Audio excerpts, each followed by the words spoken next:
Hello everyone, welcome to our channel. Why your resume is not shortlisted in many companies. అక్క నేను hundreds of applications వేసినా కూడా నా company నా నా రెజ్యూమ్ రిజెక్ట్ అవుతుంది. ఎందుకు? వై అని అడుగుతున్నారు. దానికన్నా ముందు నేను ఒక రిక్రూట్మెంట్ స్ట్రాటజీ గురించి మీకు ఎక్స్ప్లెయిన్ చేస్తాను. దానివల్ల మీకు అర్థమైపోతుంది ఆల్మోస్ట్ థింగ్స్. ఫస్ట్ థింగ్ వచ్చేసేసి మనము mid sized companies, MNC companies గురించి మాట్లాడుకుందాం. ఓకేనా? వాళ్ళ రిక్రూట్మెంట్ స్ట్రాటజీ ఎలా ఉంటుంది అనేసి.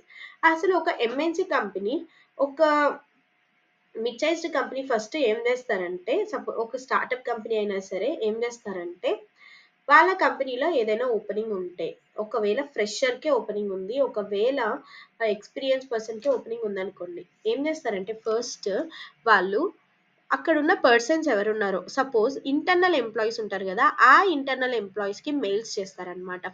ఫస్ట్ చేసేది వాళ్ళు అదే. ఫస్ట్ ఇంటర్నల్ ఎంప్లాయీస్కి మెయిల్స్ చేస్తారు. ఏమైనా రిఫరల్స్ ఉంటే ఎంప్లాయీ రిఫరల్ క్యాంపెయిన్స్ అనేసి ఉంటాయి. ఎంప్లాయీ రిఫరల్ క్యాంపెయిన్ అనేసి జరుగుతుంది ప్రతి ఒక్క కంపెనీలో జరుగుతుంది అనమాట.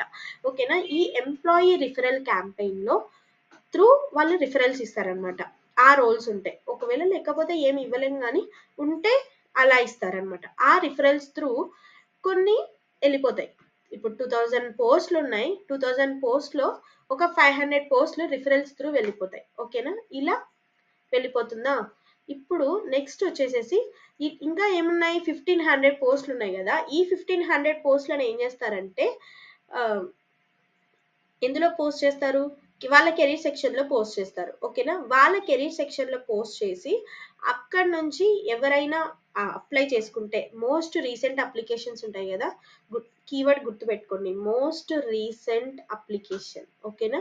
మోస్ట్ రీసెంట్ అప్లికేషన్స్ వచ్చింటాయి కదా, అవన్నిట్లో ఫిల్టర్ చేసి ఎవరైతే దానికి మ్యాచ్ అవుతారో వాళ్ళవన్నీ తీసి పక్కన పెట్టుకొని వాళ్ళని ఇంటర్వ్యూ చేసి వాళ్ళకి అసెస్మెంట్ లింక్స్ అండ్ ఎగ్జామ్స్ పెడతా అనమాట. పెట్టిన తర్వాత అందులో క్వాలిఫై అయిన వాళ్ళు ఒక 500 పీపుల్ అనుకోండి. ఇప్పుడు 1000 అయిపోయినాయి. అవునా? ఇంకా 1000 పోస్టులు ఉన్నాయి కదా, ఇవేం చేస్తారంటే ఇప్పుడు నౌకరీ, లింక్డ్ఇన్ ఇవి ఉన్నాయి కదా, వీటిలోకి వెళ్ళిపోతారు. ఇప్పుడు ఈ పోస్టులని వాటిలో పోస్ట్ చేసేస్తారు. ఇంకా మా కంపెనీలో ఇన్ని ఓపెనింగ్స్ ఉన్నాయి అనేసి ఈ జాబ్స్ ని అందులో పోస్ట్ చేస్తారు. ఓకేనా? ఇప్పుడు చెప్పండి, మనం జాబ్ తెచ్చుకోవడం ఎంత కష్టమో. అక్కడే పడిన వెంటనే 500 పోస్టులు అక్కడే వెళ్ళిపోయినాయి. మనం జస్ట్ వేసుకుంటున్నాం అంతే. ఇంకా 500 పోస్టులు కెరీర్ సెక్షన్లో అయిపోయినాయి. ఇంకా జస్ట్ 1000 పోస్టులు ఉన్నాయి. అవి నౌకరీ, లింక్డ్ఇన్ లేక వచ్చేసినాయి. ఆ లింక్డ్ఇన్ త్రూ కొన్ని అప్లై చేసుకున్నారు, అక్కడికి అయిపోతుంది. ఓకేనా? ఇప్పుడు మన దగ్గరికి వచ్చే టైం ఏంది? వేరే థర్డ్ పార్టీ త్రూ అప్లై చేసే సమయానికి 1000 పోస్టులు అంటే మనకు ఆఫ్ క్యాంపస్ హైరింగ్ జరిగే సమయానికి 1000 పోస్టులే మిగిలాయి. అవునా?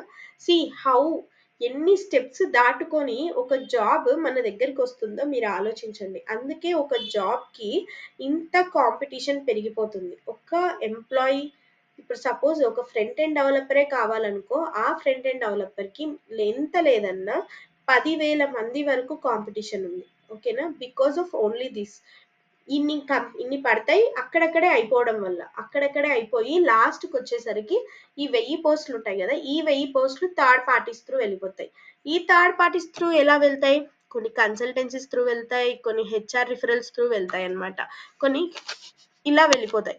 సో ఇలా వెళ్ళిపోవడం వల్ల ఒక్కొక్క స్టెప్ దాటుకొని మన దగ్గరకు వచ్చేసరికి కంపెనీలో ఉన్న రోల్స్ మాక్సిమం 500 ఉంటాయి.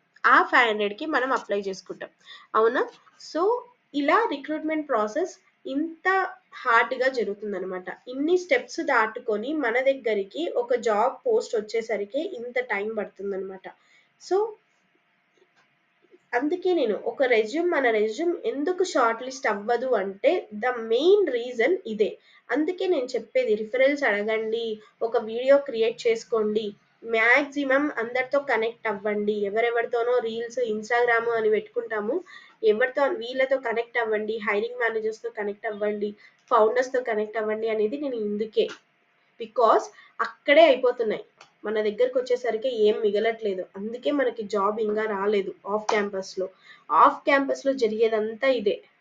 అందుకే ఒక ఫ్రెషర్కి జాబ్ రావడం అనేది చాలా చాలా కష్టంగా అయిపోయింది. Because of these things. So అందుకే నేను చెప్తున్నాను, రిఫరెన్స్ అడగండి. రిఫరెన్స్ అడగడం వల్ల మీకు వచ్చే ఛాన్సెస్ చాలా ఉంటాయి. ఓకేనా? That's all about the video guys. That's why your resume is not shortlisted. Okay, ఇందుకే మీ రెజ్యూమ్ షార్ట్ లిస్ట్ అవ్వట్లేదు. అందుకే స్టాండ్ అవుట్ అవ్వడానికి కొన్ని ల్యాక్ ఆఫ్ స్కిల్స్ నేర్చుకోండి. ల్యాక్ ఆఫ్ స్కిల్స్ ఉంటేనే మనం స్టాండ్ అవుట్ అవుతాం. స్కిల్స్ నేర్చుకొని లింక్డ్ఇన్ లో కనెక్షన్స్ చేసుకొని డ్రైవ్ త్రూ మీకు సంబంధించినవన్నీ షేర్ చేయండి. షేర్ చేయడం వల్ల ఎవరో ఒకరు మనకి రెస్పాండ్ అవుతారు. ఓకేనా? That's all about the video guys. Bye and please subscribe to our channel.